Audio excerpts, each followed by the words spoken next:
Welcome guys, कैसे हैं? आशा है अच्छी होंगे। साथियों, सी प्रोग्रामिंग में ये चल रहा था अभी तक हमारा एरे का हम एक लास्ट प्रोग्राम करके देखेंगे कि किसी भी एरे के अंदर से हमने कोई भी नंबर रिमूव कराना है किसी खास इंडेक्स पे या कोई खास नंबर, तो किस प्रकार से हम उसकी कोडिंग करेंगे, कैसे प्रोग्राम लिखेंगे, ये प्रैक्टिकल्स दिखते हैं इस वीडियो में, तो इसमें तक बने रहेगा। नमस्कार साथियों, मेरा नाम है मनोज कुमार और आप देख रहे हैं कंप्यूटर ज्ञान गुरु चैनल। तो चलिए सीख लेते हैं। तो यहाँ पे देखिए, मैंने कोड लिख के रखा है कि यदि हमने किसी भी एरे में से किसी पर्टिकुलर एलिमेंट को हमने रिमूव कराना है तो हम किस प्रकार से रिमूव कराएंगे। तो इस कोड को समझने से पहले मैं थोड़ा सा आपको इसका लॉजिक समझा देता हूँ। मान लीजिए हमने कोई भी एक एरे डिक्लेयर कर लिया n नाम का, ठीक है, और उसका साइज हमने दे दिया 10 का, और यहाँ पे हमने वैल्यू इनपुट करा रखी है, कोई भी वैल्यू इनपुट करा रखी है, और इधर से हमने एक एलिमेंट को रिमूव कराना है। मान लीजिए हमने यहाँ से 3 को रिमूव कराना है, तो हम एक की डिफाइन कर लेंगे और की के अंदर डाल देंगे हम 3, क्योंकि हमने 3 को रिमूव कराना है यहाँ पे। फिर उसके बाद हम कोई भी एक वेरिएबल डिक्लेयर करेंगे। मान लीजिए हमने i डिक्लेयर कर लिया और i को हमने सेट करा दिया 0 पे, क्योंकि एक एक एलिमेंट के ऊपर हम जाएंगे और हम की से उसको मैच कराएंगे। तो जहाँ भी i मैच करेगा की से, तो वो वैल्यू वहाँ से हम रिमूव करा देंगे। वो वैल्यू क्या हो जाएगी? रिमूव हो जाएगी। मान लीजिए यहाँ पे i 0 पे है, तो 0 इंडेक्स के ऊपर यहाँ पे 7 लिखा हुआ है, तो 7 बराबर है की के। की वैल्यू कितनी दी है हमने? 3 दी है, तो ये 3 के बराबर नहीं है, तो क्या होगा? i एक इंक्रीज हो जाएगा, आगे चला जाएगा। यहाँ पे देखेगा क्या यहाँ पे जो इंडेक्स पे वैल्यू है वो की के बराबर है, तो यहाँ पे देखो बिल्कुल की के बराबर है। तो क्या होगा? ये वैल्यू यहाँ से रिमूव हो जाएगी। किस प्रकार से रिमूव होगी? हम एक वेरिएबल और डिक्लेयर करेंगे j नाम का, और j को असाइन करा देंगे हम i+1 पे। तो i की वैल्यू कितनी है? अभी एक इंडेक्स पे है, और एक +1 कराएंगे तो 2 इंडेक्स हो गया, 2 के ऊपर आ जाएगा हमारा j। तो j को हमने कहाँ पे असाइन कराया? i को तो हमने 0 पे सेट करा था, और j को कहाँ पे सेट कर दिया? i+1 पे सेट करा दिया। तो यहाँ पे इसको यदि हम बता दें कि n ऑफ j-1, तो n का j-1 क्या होगा? j अभी हमारा 2 इंडेक्स पे है, और -1 करा देंगे तो कितना आ जाएगा? एक इंडेक्स आ गया। तो एक इंडेक्स बराबर हो किसके? n ऑफ j के बराबर हो। तो n ऑफ j क्या है? ये 2 इंडेक्स पे है, 2 इंडेक्स पे हमारा 2 वैल्यू डली हुई, तो क्या होगा? ये स्वैप हो जाएगी, वैल्यू 3 यहाँ से हट जाएगी, और n ऑफ j-1 की जगह पे n ऑफ j की वैल्यू प्लेस हो जाएगी। अब यहाँ पे देखो, जहाँ पे j की वैल्यू थी पहले तो होगी 3 की जगह, बट 2 की जगह रिप्लेस हो गई। तो अब j हमारा एक एक इंडेक्स आगे जाएगा और एक एक वैल्यू को एक एक पोजीशन पहले लेके आएगा। किस प्रकार से? n ऑफ j-1 बराबर हमने कर रखा है n ऑफ j को, तो ये एक एक आगे जाएगा और एक एक वैल्यू को उठा के लेके आता रहेगा, और सारी वैल्यूज को ये यहाँ पे पुट करा देगा। अब देखो लास्ट में जब लास्ट वैल्यू हमारी एक आगे पुट हो जाएगी, तो लास्ट वाला हमारा ब्लैंक रह गया। जब ये इसको हम रन कराएंगे, प्रिंट कराएंगे, तो आखिरी वाला हमारा एरर देगा। तब हम क्या करें? हम इस इंडेक्स को अब 0 से 9 नहीं चलाएंगे, हमने इसको अब 0 से 8 चलाना पड़ेगा। तो हम एक वेरिएबल और मान के चलेंगे, इंडेक्स नाम का वेरिएबल, और उसको हम एक एक कम कराते जाएंगे। तो यहाँ पे एक पोजीशन खाली हो गई। तो इस प्रकार से जहाँ भी n ऑफ i बराबर होगा की के, तो वैल्यू वहाँ से रिप्लेस हो जाएगी उसकी नेक्स्ट वैल्यू के साथ, और सारी वैल्यू अपनी एक एक पोजीशन आगे आ जाएंगी। अब देखो इसको हम प्रोग्राम के साथ समझते हैं। सबसे पहले तो हमने यहाँ पे एक एरे ले लिया, 10 का साइज जिसका दे दिया, हमने लिया n का साइज 10। एक वेरिएबल लिया हमने i का, एक j, एक इंडेक्स नाम का और एक की नाम का वेरिएबल। सबसे पहले हमने फॉर लूप चलाया, i को सेट करा दिया 0 पे। i कहाँ तक चलेगा? <10 चलेगा, क्योंकि एरे का साइज कितना है? 10 का है, तो 0 से 9 तक चलेगा, तो <10 चलेगा, और एक एक इंक्रीज हो जाएगा। अब जैसे ही अपने लूप के अंदर आएगा, तो यहाँ पे सबसे पहले पूछ रहा है कि आप कोई भी नंबर एंटर कराएं।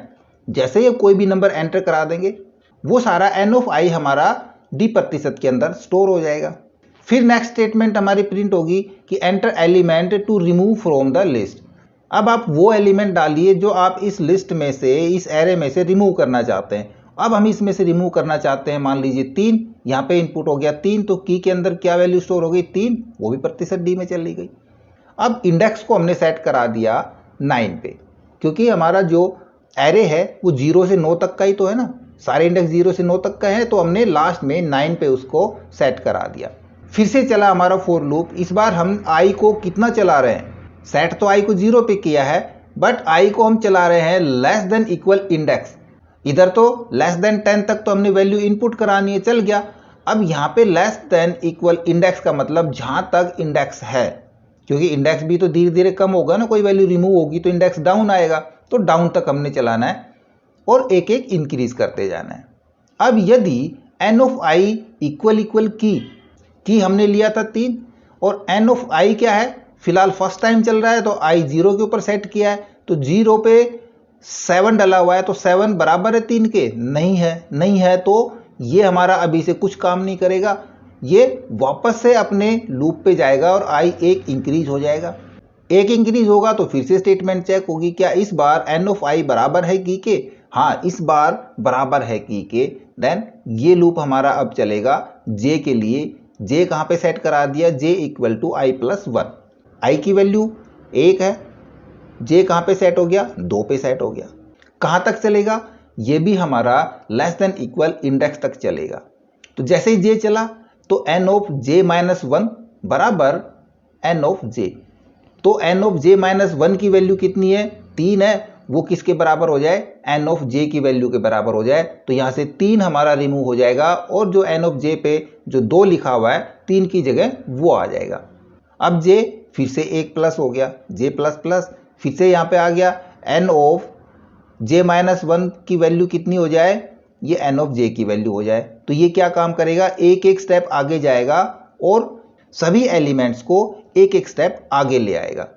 और जैसे ही सारे स्टेप आगे आ गए तुरंत ये पहुंचेगा आई के ऊपर। यहाँ पे कह रखा आई माइनस माइनस, देखो आई माइनस क्यों किया है, अभी आई की वैल्यू कितनी थी, अभी आई 1 इंडेक्स पे था, तो एक बढ़ के 2 इंडेक्स पे जाना चाहिए, और 2 इंडेक्स पे हमारी क्या वैल्यू है, 2 इंडेक्स पे हमारा 5 आ जाएगा।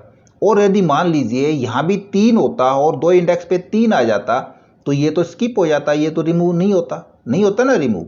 तो हमने क्या किया, आई को माइनस माइनस पे करके एक स्टेप फिर से वापस रखा दिया और इंडेक्स को भी एक माइनस करा दिया। तो इंडेक्स अब 9 की बजाय 8 हो गया, तो हमारा लूप जो चलेगा वो 0 to 8 चलेगा। ठीक है, अब फिर से वही प्रोसेस चलेगा, ये वापस से अपने मेन लूप पे जाएगा। यहाँ पे आई फिर से एक इंक्रीज होगा, इंक्रीज होकर के दोबारा से ये एक इंडेक्स पे आ जाएगा।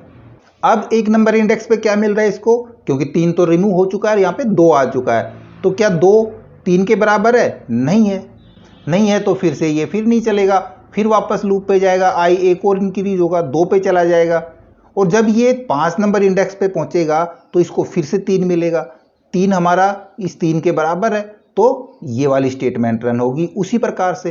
तो ऐसे हमारे एक एक जो करैक्टर होंगे जो हम की रिमूव करना चाह रहे हैं वो रिमूव हो जाएंगी और हमारा लूप लास्ट में सक्सेसफुली टर्मिनेट हो जाएगा। उसके बाद ये वाली स्टेटमेंट प्रिंट हो जाएगी कि array after removing %d is की, यानी कि जो हमने एलिमेंट रिमूव किया है की वैल्यू रिमूव करी है वो दिखाएगा। उसके बाद हमने लूप चलाया कि जो हमारा एरे बच गया उसके लिए वो कहां तक चलेगा, आई 0 से ही चलेगा, 0 पे सेट किया, और कहां तक, लेस देन इक्वल इंडेक्स तक, क्योंकि इंडेक्स की जितनी भी बच जाएगी खाली जगह वो इंडेक्स एक एक माइनस में आ जाएगा ना, तो वहां तक ही चलेगा, एक एक इंक्रीज होता हुआ जाएगा और पूरा एरे हमारा जो बच गया वो यहाँ पे प्रिंट हो जाएगा एन ऑफ आई और रिटर्न 0।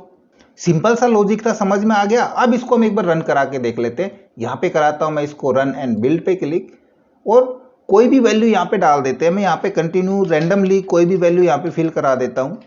यहाँ पे हमने एरे में 10 एलिमेंट स्टोर करा लिए और यहाँ से मैं रिमूव कराना चाह रहा हूँ मान लीजिए 7 को, तो की वैल्यू जो डाल लेंगे वो यहाँ पे की वैल्यू मैं डाल देता हूँ 7, एंटर प्रेस कराएंगे तो आफ्टर रिमूवल जो एरे हमारे पास रिटर्न होगा वो ये वाला रिटर्न होगा। इसके अंदर आपको 7 नहीं मिलेगा, 7 हमारे पास 2 बार था, दोनों बार रिमूव हो गया और हमारा पूरा एरे यहाँ पे रिटर्न होके आ जाता है। तो एक बार इसकी प्रैक्टिस करके जरूर देखें, और जो लॉजिक हम जिस प्रकार से समझाते हैं एक बार थोड़ा सा उस पर ध्यान देंगे तो आपको ज़्यादा मुश्किल नहीं होगी, आप बिल्कुल आसानी से कोड लिख पाएंगे। ओके, आई होप वीडियो आपको जरूर अच्छा लगा होगा। इसी प्रकार अच्छी वीडियो देखते रहने के लिए लगातार हमारे साथ बने रहे। हमारे वीडियोज़ को ज़्यादा से ज़्यादा हम दोस्तों में शेयर करें, में लाइक करें, और यदि नया हमारे चैनल पे तो हम सब्सक्राइब जरूर कर लें।